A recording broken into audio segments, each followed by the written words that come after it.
Good evening, folks. How we doing tonight? Hope everybody's having a fantastic Thursday night. We are almost at the Friday summit, which is the pinnacle of the week, the beginning of the weekend, and what everybody looks forward to. We've got Cameron Tait in the house. He's going to be cooking with us, as he always does with CFN. We're so very lucky to have him. We may have some, as I said, the last time we went live, people were having some issues coming in and coming out. So I'm hoping that we don't have any issues tonight in regards to our Wi-Fi and your connection and your ability to see this, because I'm really looking forward to it, as I always do with what Cameron brings to the table. Again, I hope everybody's having a great night. Sean's here. How you doing? Steve Shaw's in the house. Yeah, baby. Tony, always great to see you. Douglas, yes, sir. Yes, sir. Now, probably no walleye up your way, Douglas, but this will work, as you're going to find out, for any white meat fish. If you are interested in trying it with some other colored meat fish, stay tuned. You'll be able to ask Cameron, and he'll guide you in the right direction. But kind of an interesting dish. Seems very simple. Well, everything that Cameron does seems simple, but as I said, hope everybody's having a good time, and we're going to learn a few things momentarily. How you doing, Terry? But before we do, let's have a word from our sponsor. When it comes to Canadian food, we've got your back with flavors like lemon pepper, beer batter, campfire barbecue, lemon pepper dill, garlic butter and chives, and crispy Cajun. We've got a mix for every meal. Whether you're serving East Coast shrimp, West Coast salmon, succulent walleye, chicken wings, or veggies, we've got you covered. Coat your food in outdoor flavors. Available online or at these fine retailers. Cameron Tait is in the house with us. As I said, look at all the ingredients. Let me show you the table. So this is what we will be preparing. Oh, there's a little bait to go in there as well. I just got it out of my pantry. Nice. Yeah, I'm just like, I know of an ingredient that would go really well with this. Beautiful. Lemon pepper. This is a really nice one. I really like this. I think the Cajun and the lemon pepper are my favorite. That's interesting because it's all over the spectrum. A lot of people have different tastes. Some love the campfire barbecue. It seems to be all over the spectrum in terms of what folks' favorite is. But I will say this, Cameron, if I do get a hold of some for you, they did a special run of an all-dressed flavor. They did it for Vermicelli in Sudbury, and if I can get a hold of it, I've got one bag. It's half done, but if I get a hold of any more, because I do believe we're going to be picking some up for the CFN retreat, I will make sure to set aside a bag or two for yourself. What's this campfire barbecue? I know that I haven't tried that one. Yeah, campfire barbecue is one of those flavors that it's great when you do like home fries. I think it's amazing. But we did it up at Camp McIntosh on Pike. Andre put campfire in with the pike that we had caught, and holy smokes, it was good. Not gonna lie. So yeah, as I said, it's something I'm gonna have to get more of to you so that we can see dishes like we're gonna see tonight. My wife just said that she says, I think we have that. I said, I don't know. I would know. It did come up with the Scotty pack. Like I know I sent you all 6 flavors. So you know what? Well, maybe it's behind the other one. So maybe I'm wrong. Well, you know what? This is not my place, nor do I even want to go anywhere saying that Sandy's in the wrong. My wife just said, yeah, you are wrong. Yeah. Oh, there you go. Okay. All right. Well, won't be the first time. It's definitely not the last. And she's not going to be the last woman that I upset tonight. So that's good. How you been? So what have you been busy doing lately? Work is, it's the same, it's really good. Our numbers for COVID is actually really low in the province, and we're opening up and things are going in the really great direction. So we're going to knock on wood on that. Pretty much every weekend we go fishing. We pick a destination, and we've gone to Yeah, Lake Winnipeg. We've gone to Ontario a little bit, and we've gone actually a lot of places in Manitoba. It's been hot here, and I don't know about you in Eastern Canada in Ontario. Today we've got the humidex of almost 40 degrees. I think it was 31 degrees. The last couple weeks, we've been in the 35s. Not great for fishing weather. We went fishing one day. It was a Friday after Canada Day, and we went to a place just in Ontario, and it was dead calm. And it was 35 degrees, and here I am sitting in the back of the boat. Brennan's working the front, and he's bass fishing, working shorelines. I've got my feet in the water. I'm just kind of like, yeah, whatever. I'm casting, and and then I upgraded and I put my feet in the live well, to try to keep cool. Really, really hot, and I think we were out there it was a short day. I think we fished for about maybe 8 or 9 hours. Wow. And I said, yeah, I'm done. Yeah, I cannot, I can't take it anymore. And so we've had a lot of days like that, like super, super hot. We've had it pretty much similar here. Certainly not the kind of heat that our CFNers out in BC were enjoying about a week and a half ago, where I believe the temperature got up to close to, if not above 50, without the humidex, which just to me is mind-boggling, because that's what I consider a temperate climate, and you don't normally see weather like that out in BC. But yeah, that certainly flipped the script on a few people. But as I was saying before we went to air, it's the weather of extremes so far this summer. It's either ridiculously hot or chilly, and not much in between. I will say this is definitely the summer of wind. The wind has been very strong, and as you just probably heard, it's not often we get a tornado around these neck of the woods, and one touchdown, unfortunately, not too far from here, and did a lot of damage and put a lot of people at home. So that was crazy. There's some crazy footage and like super scary. A lot of people lost, their everything. Yeah. And it's been windy here as well, but I hate fishing in wind. We fished, it was I guess might have been opening day, and the winds were like gusting to 70, and we're trying to tuck around some islands, to try to manage a little bit, and it was pretty rough. One of the rougher days, for sure. Well, it's funny you mentioned your weather, and you're pretty much fairly close anyway to the parallel of where Terry Snyder and a lot of our CFNers reside from, which is the town of Timmins. And you want to talk about weather extremes. The CFN retreat is a perfect example. You'll be sweating the one day, and as Terry and I experienced the next, you're out in what is it's sleet, and it's just you'll literally get 4 seasons in a day up in the town of Timmins. And as I said, it's the extremes are on the same parallel as you, but nonetheless experiencing the same kind of stuff. But in regards to the fishing, Cameron, has your fishing been off a little this year? Yeah, we've gone to some lakes, and it's been like pretty terrible.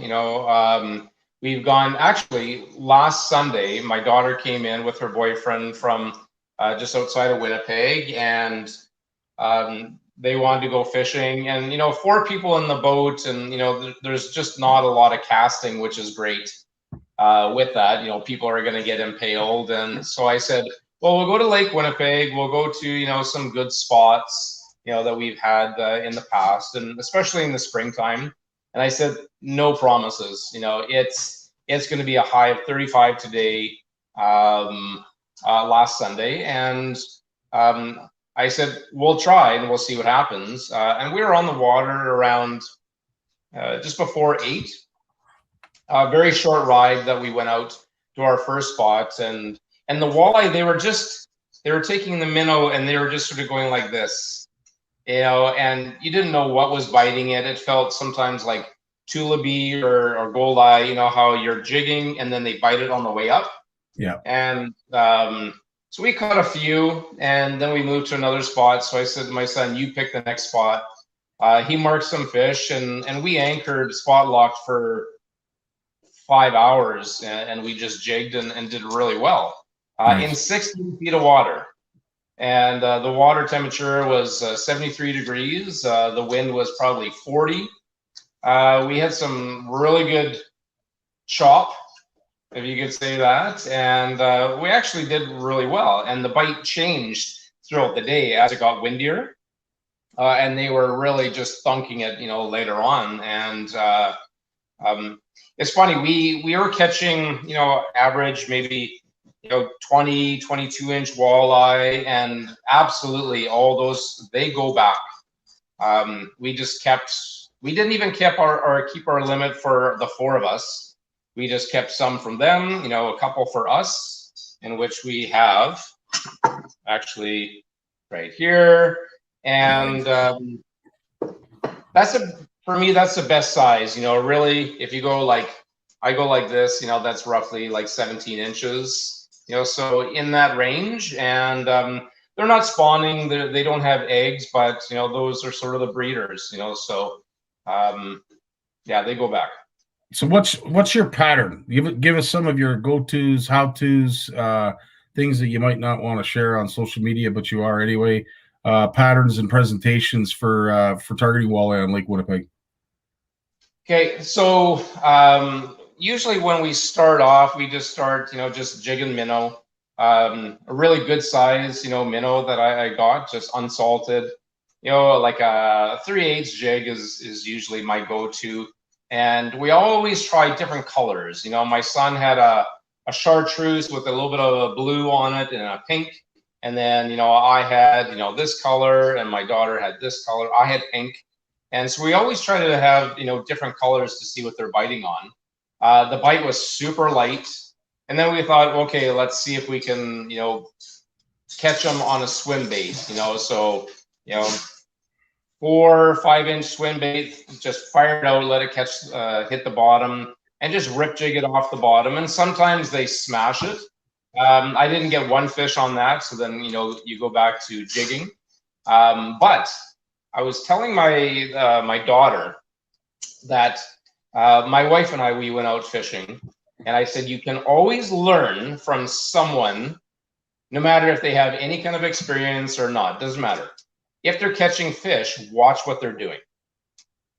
And my wife does not go fishing with me very much. She thinks it's boring. I can't believe that. It is, unheard of. We still love you, Sandy. We still love you.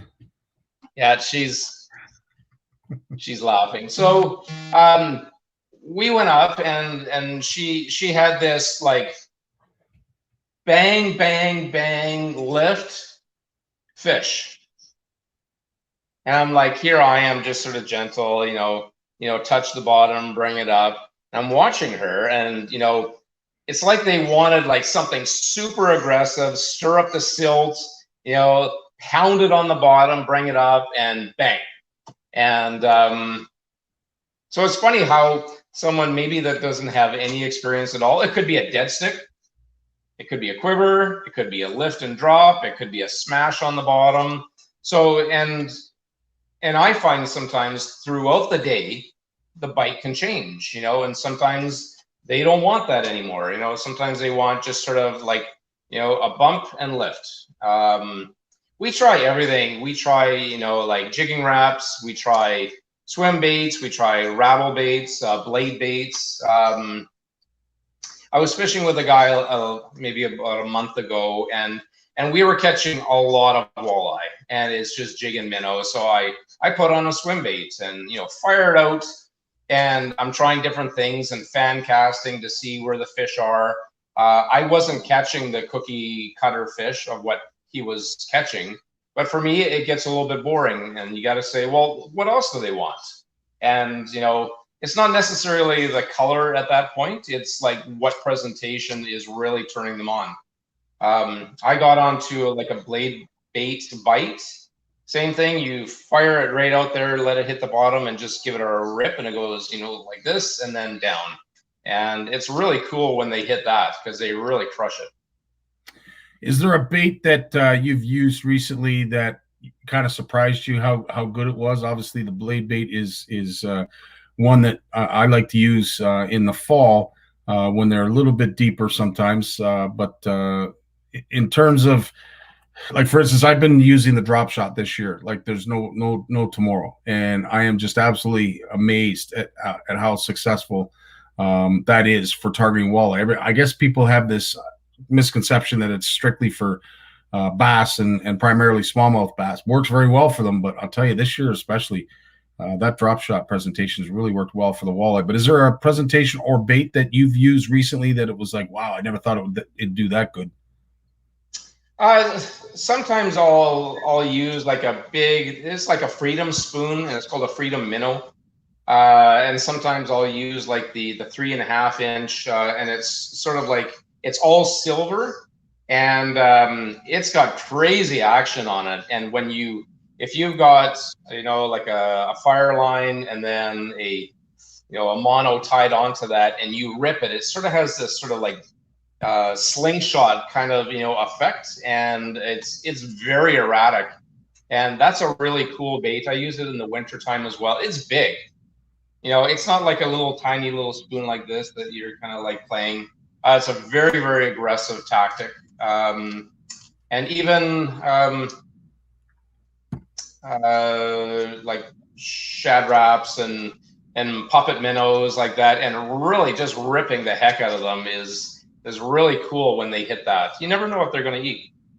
Wow, no, you're 100% right. Well, Maddie's with us, and she says, "Hi, Scotty. Hi, Father. I'm also frying the fish up." So that to me is a hurry up and stop talking and start cooking kind of comment right there. So, Maddie. Ooh, yummy. Yeah. And with Madison, and towards the end of the day, we were sitting in the back of the boat, and she had her rod that she was using, and she wasn't feeling the bite. And I gave her, she doesn't know this, but my absolute favorite walleye jigging rod, and it's like a medium light, and it's got an 8-pound Power Pro on it, with whatever, it's a 10-pound fluorocarbon leader on it, and we put on, I forget what color jig it was, but anyways, I said, here, try this one here, and you can feel with that fire line, not fire line, it's a Power Pro, and you could feel everything, and it's amazing, one rod from the next, and her rod was a little bit soft on the tip, and I'm not kidding, she might pipe in and say something, but it was immediately when we changed her rod, and she could feel even the slightest little bite, and honest to God, it was like 5 seconds later, and she caught her first fish on that. Well, it sounds like, based on her comment here, you just lost your favorite rod. Oh yeah, I haven't checked my the boat to see if she took it. No, but another friend of mine, he would bring a rod, and he's if I'm catching maybe like 5 or 6 to maybe 1, and then I'll say, well, hey, what do you got on there? And he would have like a bent steel leader, that you're going to catch muskie on, this great big snap, and this on a 1/4 ounce jig, and I said, well, maybe just cut that off, and then maybe even just direct tie if you want. And he said, well, yeah, a pike might bite it off. And I said to him, so, it's like 25 cents, and so fish can see it. And, a really, really good point is that I was fishing about 2 weeks ago with friends in Lake of the Woods, and we were drop shotting with leeches. So I have this fire line, but it's a red fire line. And the VMC spin shot? Yeah.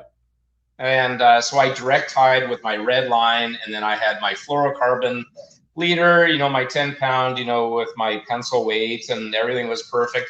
I wasn't getting bit. And I'm watching them, and like, man, they're really kicking my ass here. And so I'm like, they can see the line. The line is clearer in Lake of the Woods compared to Lake Winnipeg. I put a barrel swivel on, fluorocarbon to the spin shot, blah, blah, blah. 2 seconds later, first drop, I had a fish. So it totally depends really on, the watercolor and, and what they can see. Yeah, and some would suggest that the braid will make a noise in the water, and that's why a lot of folks will have the fluorocarbon leader, not just to disguise the line, but so that you don't hear the noise up close to the lure. I've heard that before, but I really feel bad for you, Cameron, because right now you've got Jim McLaughlin in the back, who is the negotiator for Madison, and not only have you lost your favorite rod, but apparently the boat's gone off the driveway too. So I apologize for all that, but needless to say, we're going to cook up a dish and we're going to be fed well tonight. So tell us why you chose this one. It's Scotty, this is a really great summer dish. I did this in Outdoor Canada about 2 years ago, and I used perch. And so it's something that you have a lot of these ingredients in your fridge, so if I could do this. So we got like lettuce and red pepper. These are like snap peas, snow peas that I've just sort of julienned. And a julienne is, I think most people know that it's sort of like a very thin cut. And because it's kind of a delicate sort of a dish, you don't want to have huge chunks in there. And we've got cucumber, and really interesting is mint. Mint and basil go really well with this dish. And we've got some rice noodles. It's a rice noodle vermicelli, and there's a really, really unique way of how to cook this. I'll show you. And we've got, these are rice paper wrappers, and like Superstore and other places, a lot of stores actually have these now, and they're really cool because they're made out of rice. And maybe I'll take it out of the bag. Maybe that'll help. It is so humid here today. You're going to see that this thing will start to curl up almost instantly. But it's a rice paper wrapper. It's really cool. Wow. And the thing is, it has no gluten. So people that are gluten sensitive, this is a really, really great dish. You can also do this dish in sort of like lettuce cups, like butter lettuce. They have that in restaurants as well. And what else? So just before we went on, you said, yeah, we're doing this walleye dish. And I went, yeah, I had the walleye, and my beautiful wife, she decided to put it in the freezer because, it was in the way, So anyways, she's so amazing. She thawed this walleye. So we got actually two. We have an ocean perch, and we have fresh, almost, Manitoba walleye. So we'll use the walleye because she went to the problem of thawing this for me. So now I've got a question for you from our good buddy Douglas, who's up in Nunavut, and he says, Cameron, if you want to cook on live with some Arctic char, I can send you some. I'm sure you're not going to turn that down, but would you be able to do this dish with any colored meat, or does it have to be white meat? You know what? As funny as that sounds, by the way, I would love Arctic char as one of my most favorites. You can do this even with chicken. You can do it with salmon. You can even take tuna really or salmon out of your pantry canned, and you can put it in this. This is such a versatile dish. And with cooking, there's no really right and wrong. If you don't have walleye, who cares? If you have pike, you can do the exact same thing with this. Perch is really, really nice with it as well. You can do it without fish. You can do trout. You can do it. So what we're going to do is we're just going to really, really quickly saute this, and then we're going to put it in the fridge to cool down. But it's a really, really nice summer dish. It's kind of fun to make, and it's almost like rolling sushi, you know, and people think that it's so intimidating. The most hardest part with sushi is cooking the rice.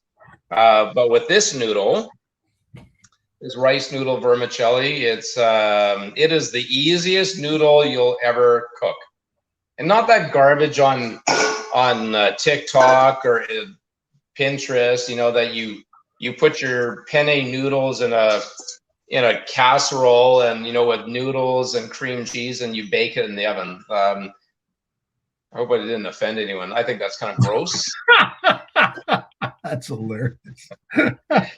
Pasta, a wheat pasta that has gluten in it needs a lot of water, you know, to cook it. Oh, Steve, look at you. He is an animal. Yeah. A gluten pasta needs lots of water to cook properly, and you know Italians would roll over in their grave if they saw, you know, you put macaroni pasta and a hunk of cream cheese and some tomatoes and some milk or something, and you bake it in the oven. That's almost worse than macaroni and cheese, I think. That's hilarious. Craft dinner. It's all the same for me. If anyone wants to know, I have this huge dislike for mac and cheese. It's not even a food. So, anyways, let's get going. So I've prepped all these ingredients before, and success is all about having things done in advance. I'm going to show you a really cool thing. It's called a mandolin. This is a stainless steel model, so it is it's meant for restaurants, and I've had this actually 30 years. I've had this, and it could do julienne, it could do slicing, it can do like waffle cuts. It's really, really cool. There's no small mistake when it comes to this. You know, you can lose hunks of your fingers. I was just gonna ask that. Yep.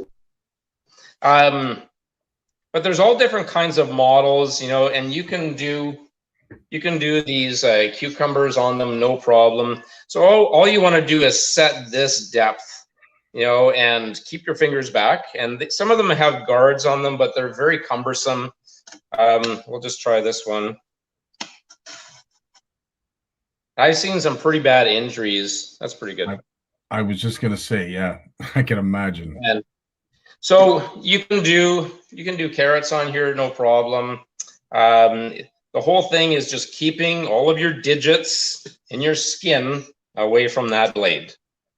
And if I just start off, I start on an angle because I want something a little bit longer strips like this. And again, none of this is cooked. So you want to make sure that they're thin enough that you can bite them properly, and it's still going to be delicate.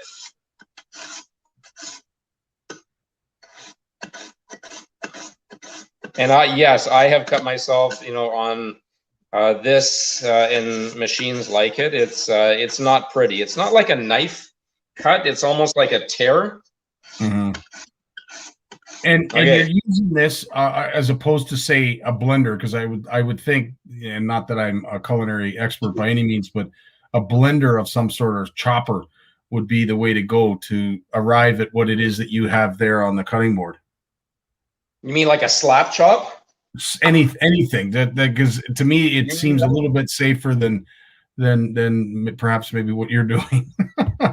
Well, you know, you can use, even if you wanted the carrots in there, you know, for color and taste, you can use a grater, like a cheese grater is fine. You can do it by knife is fine, obviously. Restaurants use these, you know, all the time because you can do a lot of product actually quite quickly with it. But then if you cut yourself, then that person's going to be off work for about a week, you know, with a missing gash on their finger. So. Okay. Now, would you be able to use a grater? Steve's asking about a whole grater. That's another thing that I would see as a substitute than getting up to that blade that you're dealing with the mandolin. Well, now that I've scared everyone, yeah, you can use this. You can use one of these. It's fine. It'll do the same thing. There you go. Yeah, now everyone is absolutely terrified to use that. So, okay. So what I have with this noodle, all I have is just a pot of boiling water. And what I'm going to do is just pour my water on top of my noodles, cover it, and let it sit for 5 minutes, and then you drain it. That's it. Because there's no gluten, there's no fibrous strands in this. I told you it was the easiest, right? Absolutely. And in terms of dietary content, I would assume there's probably not a whole lot of carbs, or it's full of goodness, I would imagine.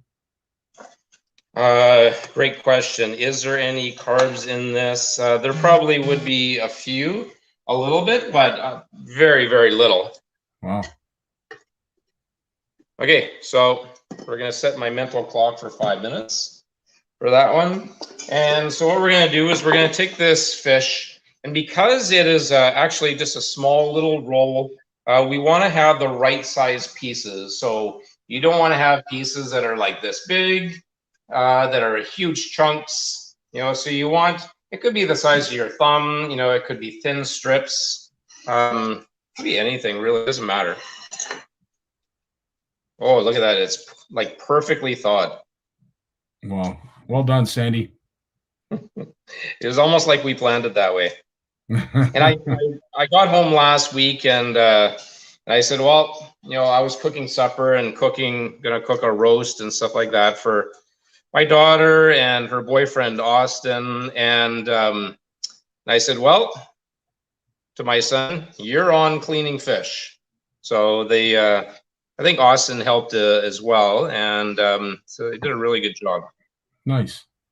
So that's all I'm really doing is just cutting it sort of into thinner strips like this. It's going to cook extremely fast. You don't want to cook the heck out of this. Oh, look at this. Oh, yes, sir. I don't care because I didn't have to do it. Yep. And, you can even use the cheeks in this. That would be really great as well. So for this one here, I'm not going to get into like real ingredient amounts because that's typically what I do. But if anyone wants to go, Steve did do that link for Outdoor Canada. And you can be as creative as you want with it. Okay, so I've got a fry pan here, and again, so a large amount of surface area. So I've only got like, maybe 10 ounces of fish, maybe 8 ounces. But you always want to have a large amount of surface area. And I'm going to use, this is really nice, a sesame seed oil. Mm-hmm. You don't need very much. This is a little bit different from my recipe that I did. So I'm going to put it in here. This will take about a minute. And what do you always do with that? Yeah, baby. Season it. Never have enough to sprinkle. Yes, absolutely. And sprinkle liberally, as they would say. Okay.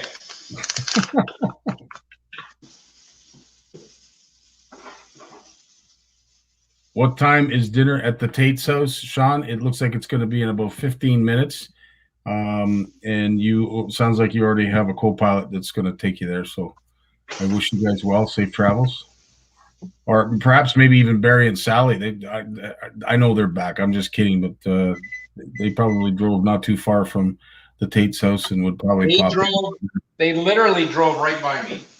Wow. The highway is, for the Trans-Canada is just about 1/10 of a kilometer up the road over here. And I saw all the pictures of them driving, I noticed Kenora and coming through the center of Canada, and then I saw, oh, they passed Winnipeg and they're off to Brandon now. I'm like, okay. So Maddie's saying, please send me some of that, please. Maddie, you've got his favorite pole. You now have his boat. If you think you're going to get fed, I don't know. I like Remy's chance of getting fed before yours right about now. Just kidding. He was there for a bit. Yeah. There he is. Oh, yes. So, the funny thing is,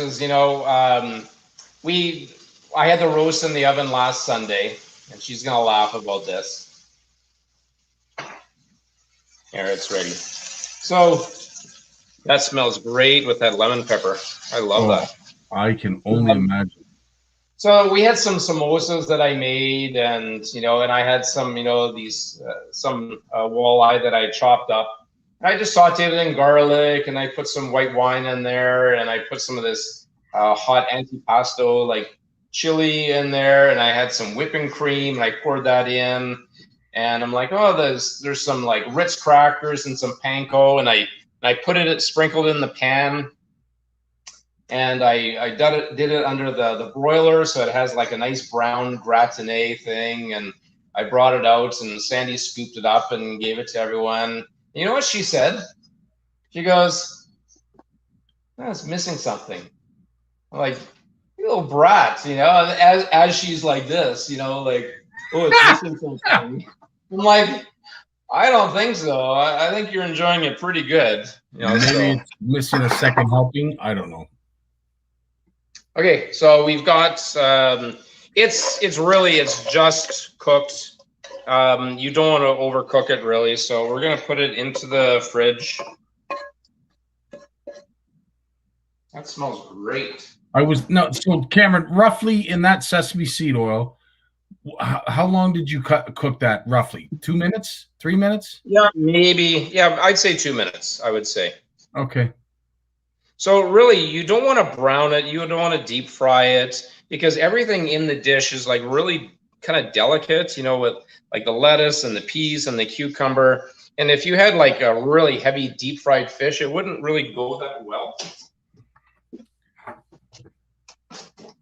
Was there any rebuttal to that last little bit? Yes. Madison is informing me that Remy is a female dog.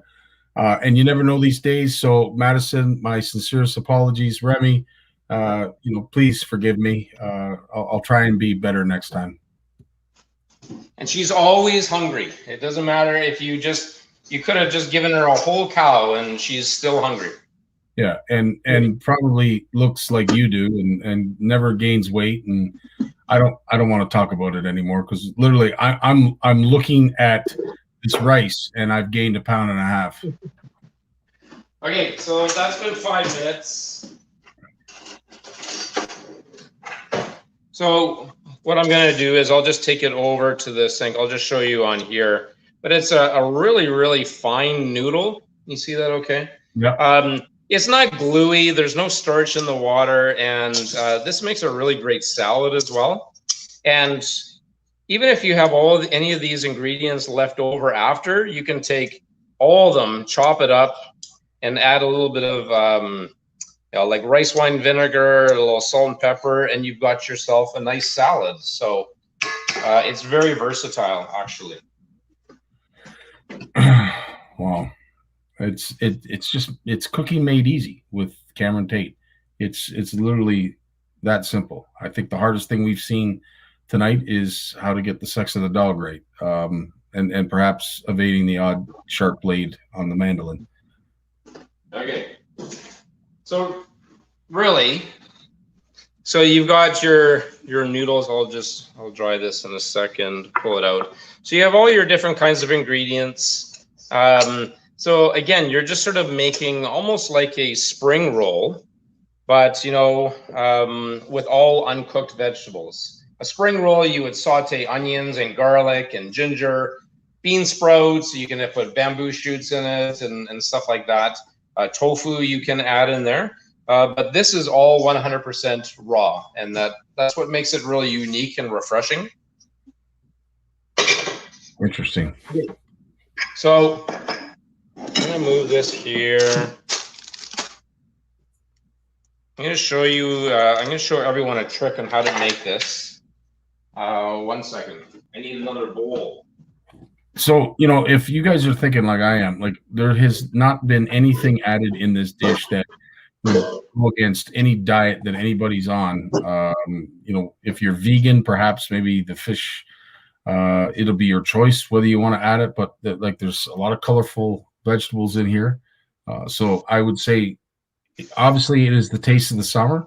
But if you're looking to do a dish that is light and from what we've seen so far, fairly easy to put together, I think Cameron has hit it out of the park with this one.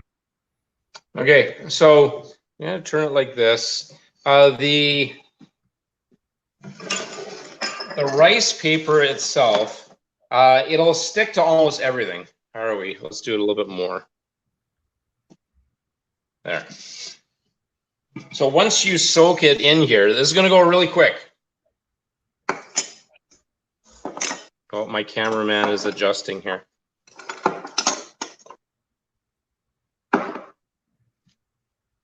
And my fish, because we're live TV here, I'm going to pull this out. You can cool it down a little bit more, it's fine. Okay, you can see okay? Oh, you got to go over a little bit more right here. There we go. Perfect. Beautiful. Okay. Nice work, Sandy. Good job. Okay, so you've got your rice paper here, and you can get it. This is like an 8-inch. You can get it actually in a 12-inch. You can get them a little bit smaller as well. So what I do, it's a little bit easier. Where are you going? Okay, so I put a little bit of water on the counter. There we go.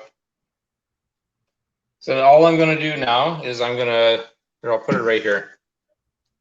You're going to soak it. Make sure you soak it in cold water. Okay. And then 15 seconds, 20 seconds. If you put it in hot water, and if you go to find it after, you won't be able to find it. It'll be gone. Oh, man. You're like you'll say, I swear I put it in here. You turn that one on. Okay, so now there's a little bit of rigidness to it, so it's not like super pliable. But if you have a wet surface here, you can get it off because it'll stick to everything. Okay, so we can make little individual ones. We can make larger ones. So I'll make a small one to start off with, and I'll put some cucumber and a little lettuce. Red pepper, carrot, and you can put like a whole mint leaf on there like that. And sometimes it's cool to see the mint leaf, so you can put it like this. Can you see that okay? Yep. Okay. So you're going to take this,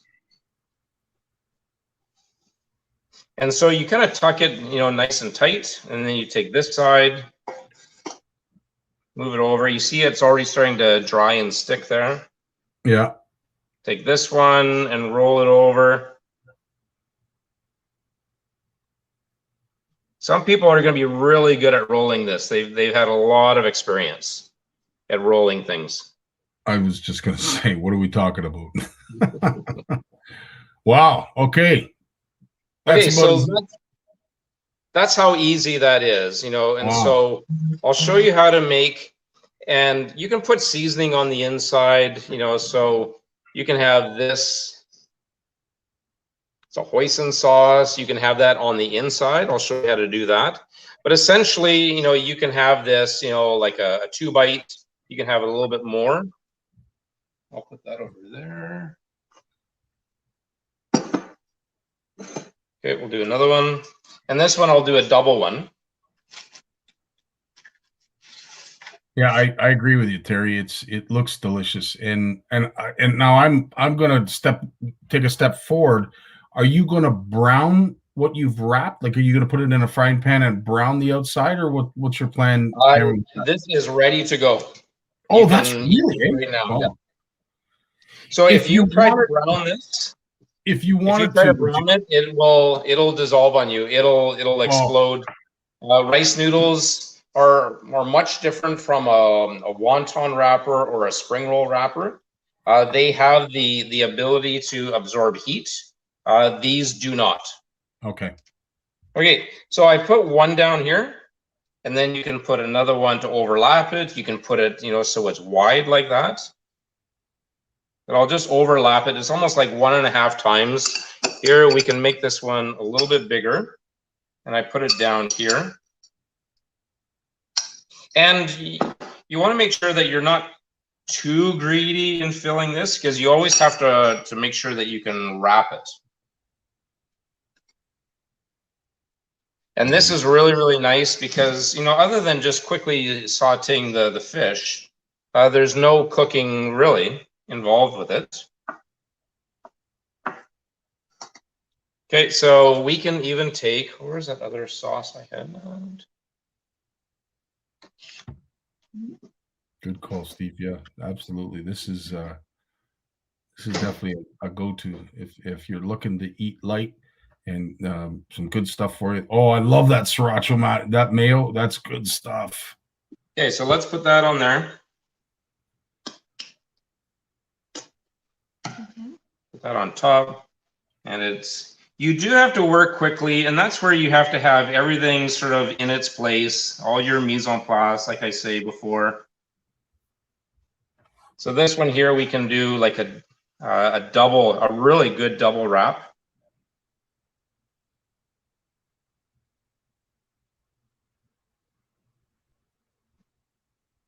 There, so wow. Not that my wife is watching, but not that I'm going to cut this on the countertop. This is about the only time you get away with it. Yeah. Oh. So you got everything in there. Now you got your flavor, you got your seasoning, you got your fish, you got your vegetables. This is always backwards. There. So you can put wasabi in there. You can do a wasabi mayonnaise. Try to keep your liquid to a minimum because it'll get really soupy. Sometimes that's where a thicker sauce like a hoisin is really, really good. Wow. Okay, I'll do one more. I told you it was simple. Oh, dude, this is as easy as it gets. The hardest thing will be trying to find the rice paper. So Sandy just said to me, are you putting that in? Uh-oh. Yeah. Sandy, you have the ability because you have that the key to the gauntlet on your finger. I was going to ask, but I didn't want to upset the man. But yes, okay. So we're gonna find out where this is added. Okay. Now it's proper. Now that I'm a little bit ashamed that I didn't do it right, that's okay. But that's actually a really good question about the cooking it, because some people would go to a lot of effort and then they would turn on their deep fryer and then put them in the deep fryer, and then you would have all of this garnish and all of this floating all around some hot oil, and your wrapper is gone. Yeah. Am I going to do this on a shore lunch type of thing? Absolutely not. But this is kind of cool to impress your friends, at home, and some family members if they think that this is cool. Yes, Maddie, Sandy came to the rescue, and the noodles were getting neglected. Never neglect your noodles, and oh yeah, don't neglect your noodle. Don't neglect your noodle. No, absolutely not. Okay, this is a family show. Remember. Absolutely, we're rolling summer rolls, and we're making sure that we look after our noodles. Good Well, job. I could keep going on and on and making like different varieties. You can, like I said, you can have all vegetarian. You can have it just with fish in there. You can put some chicken. Yeah, it is literally endless. And you can play around and you can have like a sweet chili sauce. You can have a Thai sauce. You want to know a story? I know my wife is right here. So the other day I said, "Oh, I want to use this sauce here," and she said, "Well, you can't use that. That's like my favorite sauce." So I said, "Well, there's like 5 bottles in there," and she said, "Yeah, but only one store has it." And I said, "Well, there's 5 bottles in there, so I'm still not using it though."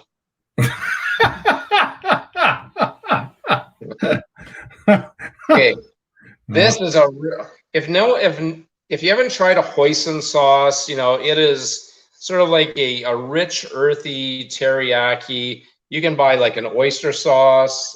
That's really good as well. A black bean sauce is like really heavy. It wouldn't be good with that. A friend of mine, locally, he makes all different kinds of barbecue sauces. And this is my plug to Danny Kleinsasser. And he makes the Sriracha sauce. A Sriracha and a mayonnaise would be amazing with this. Mm-hmm. So it's got like a little bit of sweet heat to it. Not that much sugar, actually, really. But it's got a really nice spice to it. And it's super, super tasty. Well, I have to say one of the most delicious condiments up until I realized there was a Sriracha mayonnaise out there has always been Frank's Red Hot for me. I've always loved that. But that Sriracha mayonnaise, if you haven't tried it, it's definitely a must-have. Yeah, that was by far my hands down favorite, my go-to, my Old Faithful. And then I got introduced by my daughter to that Sriracha mayonnaise. Oh, mon Dieu, it is so good. And the funny thing is flavor doesn't really. Sometimes flavor will bring you back to a certain time or a certain location or whatever. When I smell this and not even tasting it, I think of my second job that I had in a kitchen. It was called Pete and Marty's, and they actually had some in Toronto and Mississauga, and we were, I think, the only one in Western Canada. And we did chicken wings. We did a pile of chicken wings, and it was about a 300-seat restaurant. And I started working there when I was 18 years old.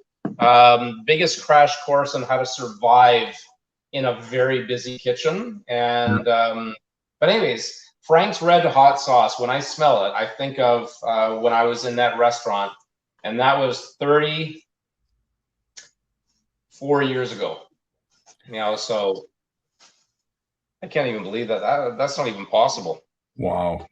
34. Well, my favorite and fondest memory about Frank's Red Hot is being in the Anchor Bar in Buffalo. If anybody has ever been down to the Anchor Bar in Buffalo, you'll know what I mean.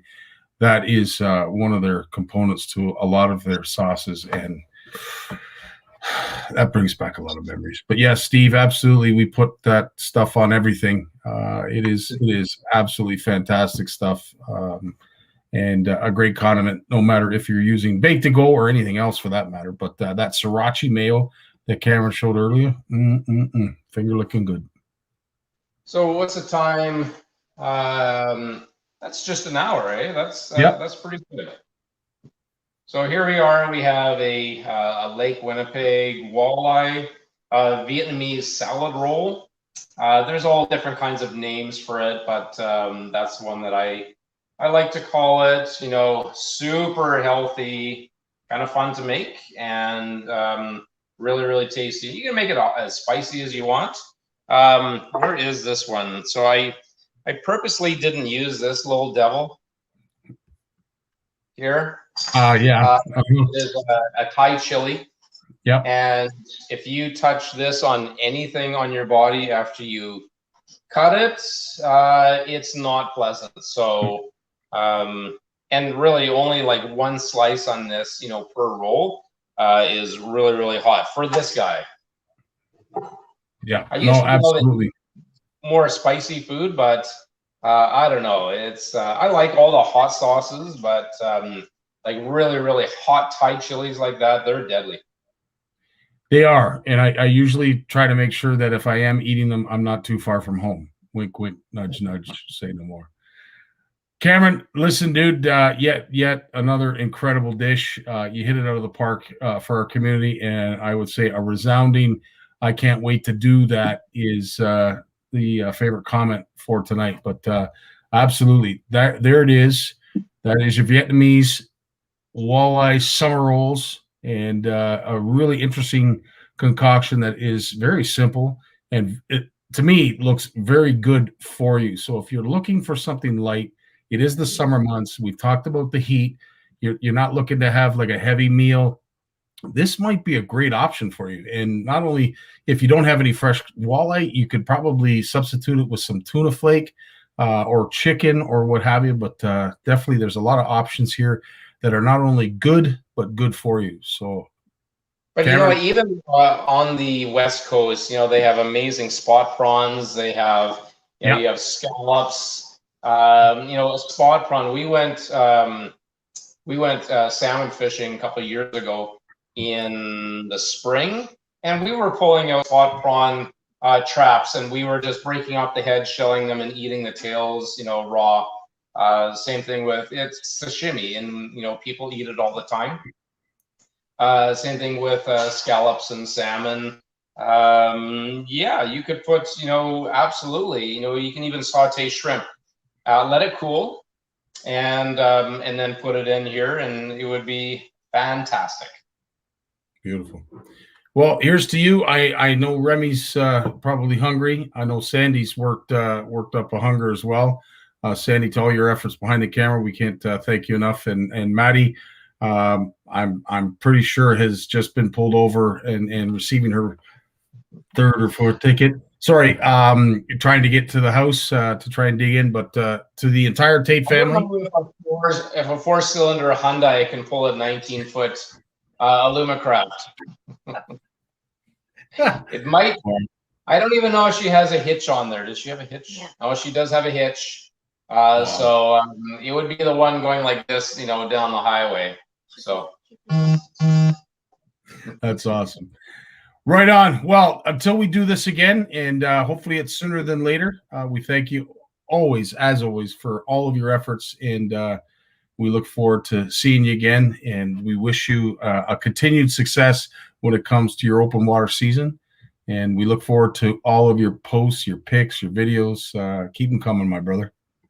Yeah, and I'm working on the new dishes that's going to be in the Outdoor Canada magazine. There is a goose and shrimp gumbo that just came out. There is the whitefish and bacon burger that was just in the magazine, and then there is a grilled venison shoulder that we just did, and that's going to be in the magazine coming out with sort of a tomato pear salsa. That was really good. And I'm just working constantly on ideas for, especially the December, January issue is the big one where I do 5 dishes in the magazine. And I love doing it. And thanks for having me. Right on. Well, we'll end this with a word from our sponsor. And as I said, Cooking with Cameron Tait will hopefully be back next month with yet another dish. Until then, we'll see you later, guys, and have yourselves a great weekend. When it comes to Canadian food, we've got your back with flavors like lemon pepper, beer batter, campfire barbecue, lemon pepper dill, garlic butter and chives, and crispy Cajun. We've got a mix for every meal. Whether you're serving East Coast shrimp, West Coast salmon, succulent walleye, chicken wings, or veggies, we've got you covered. Coat your food in outdoor flavors. Available online or at these fine retailers.